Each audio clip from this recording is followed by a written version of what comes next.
collaboration. Friends at Lakeview United Church, thank you for inviting me to share in your worship today. I have titled my reflection, "What is important to you?" Friends, we are living in confusing times. This pandemic has brought many complications, many complicated and difficult thoughts and feelings that have changed the way we live our lives. It has also given us some blessings, but in general, we all share one hope that this will be over with. We are looking for ways to stay healthy, to stay alive, to earn a living, to enjoy the pleasures we used to enjoy. We want to live and work and play normally. Yes, friends, we are looking for answers.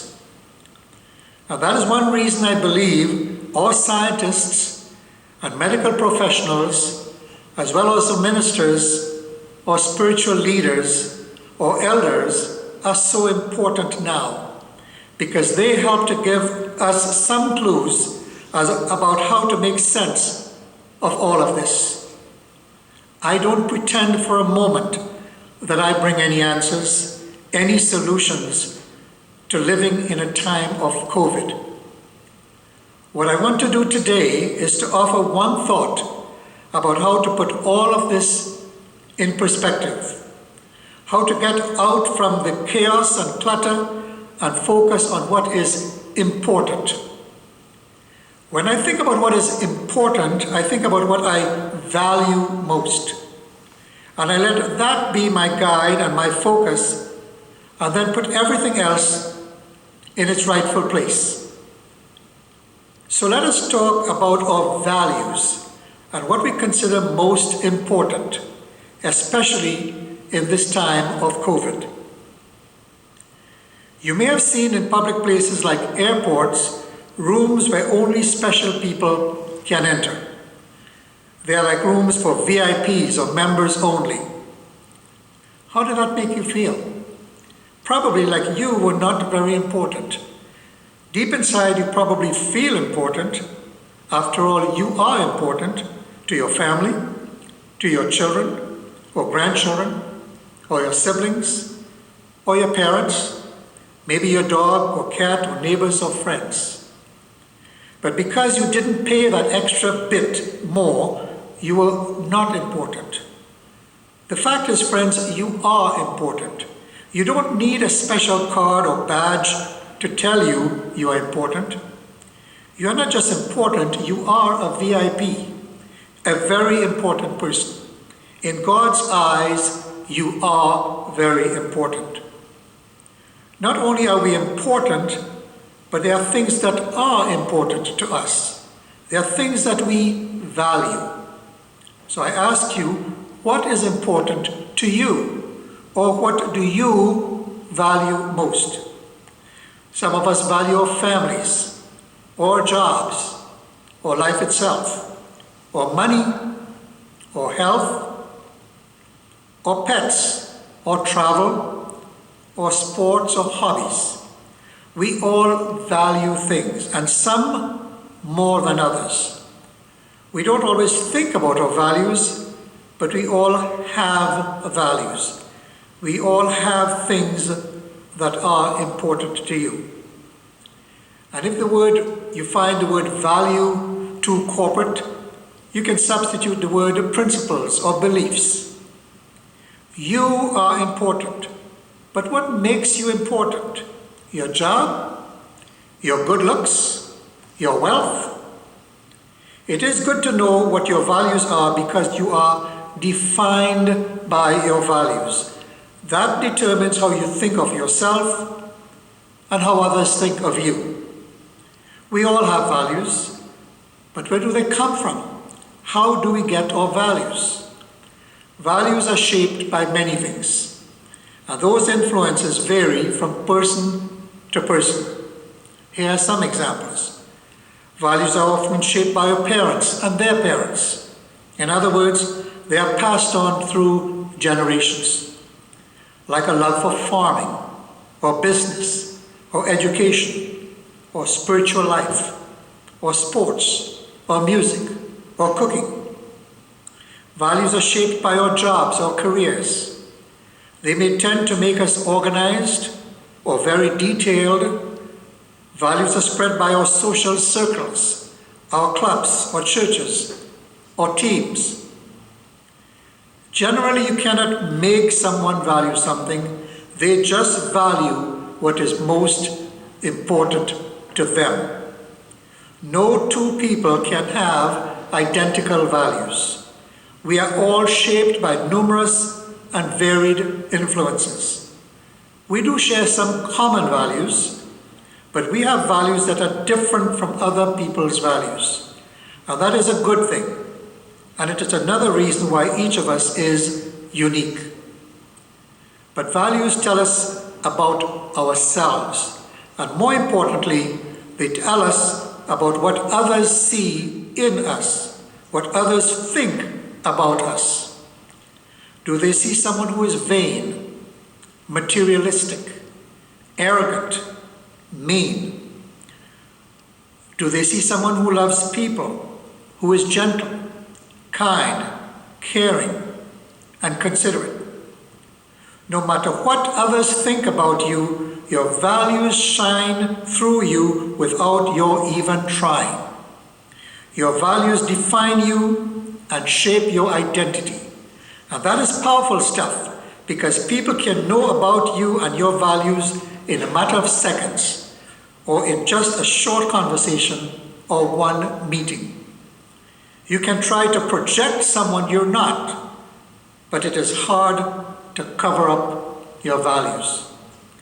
As I said, we commonly acquire values from our parents, or teachers, or leaders, or mentors, or coaches, people we love and admire. If the people we admire have a good work ethic, or are honest, or spiritual, then those values could rub off on us. If they are lazy and feel the world owes them, then we might become that way. We may forget at times that people are looking up to us and modeling our behavior without realizing it. Our children, or grandchildren, friends, employees, neighbors, clients are copying our behavior and our values. One of the benefits of having a spiritual life, or going to church, or worshiping in a community of faith like this, is we acquire positive values, like the joy of being with others, with friends, the pleasure of singing, the calmness of praying and meditating. COVID has shattered that for many of us, because we feel we have lost a big part of our lives, namely being able to be with our friends and neighbors. Someone once said that values are not taught, they are caught. If values can be caught, you can extend that to say values are infectious. If you surround yourself with negative people, you might become negative yourself.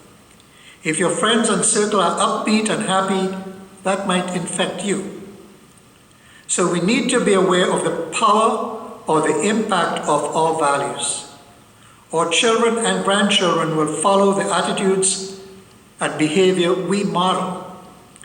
Those of us who are teachers may understand how our students adopted our values for social justice, or care for the environment, or equality, or persistence in the face of adversity. We don't need to launch a campaign, or write articles, or blogs, or tweets, or lectures, or put up billboards. Our values speak louder than words. Recent elections in the US and Canada were not just a clash of parties and candidates. They were a clash of values, like personal freedom versus caring for others. So I ask again, what do you value? Because your values are not just part of your identity, they send signals to others. Perhaps the best example of the power of personal values is drawn from the life of Jesus. He did not focus on himself. He focused on others. He lived a life of good works, of sacrifice, of humility, of discipleship, of service. And for generations, for thousands of years after he died, we are still striving to live by his values. We can try to be more aware of our personal values and try to reflect those in our behavior. We need to know our values. We need to own our values. We need to live our values. Living our values is not easy, but we should at least strive to live our values. We all value love, good relationships, living in harmony, but sometimes it is hard to love. Even our children, or students, or neighbors, maybe even our spouses. But we must know we value love, and others could see that love in us. We don't only have personal values, we have collective values. We all share common values. Why, quite possibly, we share values like caring for each other, or love, or compassion, or equality, or community, or hard work, good health. It is always good for us to know our common or shared values, because the values represent the glue or the bond that holds us together. They are the foundation of what makes us a cultural unit, or a community of faith like this. We all share common values.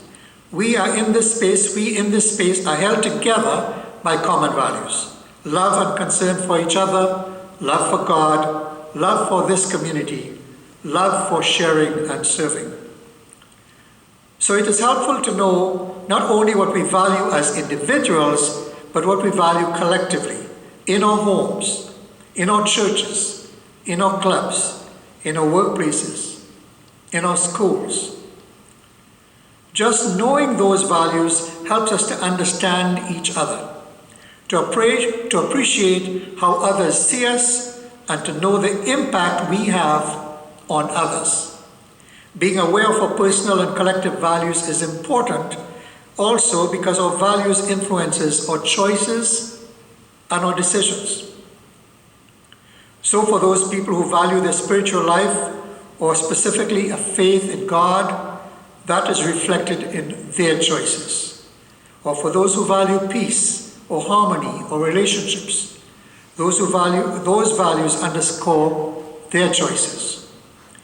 If you believe in power and money, then those values shape your choices. If we look at the words and actions of Jesus as reported in the Gospels, we see a model of values. What did Jesus value? Love for God, love for his neighbors, commitment to caring for the poor, empathy with people of all walks of life. In his words, through parables, Jesus reflected his values. Just pick any parable: the sower and the seeds, the prodigal son, the widow's mite, the good Samaritan. In today's lectionary reading, Jesus talks about the men with the talents and how they manage their talents. In this season of stewardship, the talents represent our values. We are blessed with values, things we hold dear. And the question is, how do we use them? Some of us have more than others, but we have a duty to use them wisely. If we think of values as investments, we want to use them to get to the greatest returns. Now, the greatest return on investment comes from human values like love, caring, understanding. You remember the song, "Love is something like a magic penny. If you give it away, you end up having more." By contrast, these returns are far greater than valuing money, valuing material possessions, valuing power, valuing physical appearances. Jesus said, "What does it profit a man if he were to gain the whole world and lose his own soul?" In our world today, and historically, we know of many examples of the price people have paid when they value power, money, greed, and material possessions. Jesus answered the question about what is the greatest commandment by saying it is to love God and love your neighbor. Paul says in his letter to the Corinthians that valuing love is far greater than gifts of elocution or humanitarianism or telling the future. When it comes down to it, the most sustainable values are human values. We all need to consciously and intentionally name our personal values or our collective values we share the most. By doing so, we have a guide or a standard to measure our behavior. May you individually and collectively know what you value most. What are the sources of your values and how your values impact and influence others, how they serve to fulfill God's mission. This time of COVID gives us many opportunities to reflect on what is important. We're reminded daily of the value of good health, the value of family and friends, the value of our community of faith. May God grant us the wisdom and grace to know, own, share, and live our values as individuals and as this community of faith at Lakeview United Church. Amen.